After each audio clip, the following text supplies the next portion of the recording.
अवधूत चिंतन श्री गुरुदेव दत्त श्री स्वामी समर्थ. स्वामी भक्तांनो, स्वामी सांगतात एकटं राहणं तुम्हाला भीतीदायक वाटतं? कधी विचार केलाय इथेच तुमची खरी ताकद लपलेली आहे.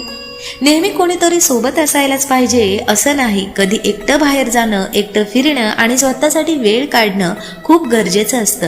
कारण जेव्हा तुम्ही एकटे असता तेव्हा तुम्ही स्वतःला ओळखायला लागता.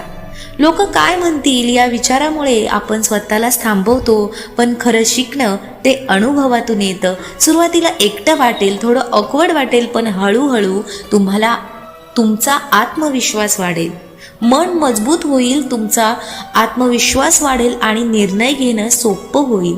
आणि एक वेळ अशी येईल की स्वतःसोबत राहणं तुम्हाला आवडायला लागेल. कारण एकटं राहणं म्हणजे एकटेपणा नाही, ते स्वतःवर प्रेम करण्याची सुरुवात आहे. जेव्हा तुम्ही स्वतःसोबत खुश राहायला शिकता तेव्हा जग काय म्हणतं याचा फरकच पडत नाही. त्यामुळे आजपासून स्वतःसाठी थोडा तरी वेळ काढा आणि तुमची खरी ताकद शोधा. हा व्हिडिओ सेव्ह करा आणि ज्यांना गरज आहे त्यांच्यापर्यंत नक्की पोहोचवा. चॅनलवर नवीन असाल तर चॅनलला नक्की सबस्क्राईब करा आणि कमेंटमध्ये स्वामींचा जय जयकार करायला विसरू नका. तोपर्यंत श्री स्वामी समर्थ. जय जय स्वामी समर्थ. धन्यवाद.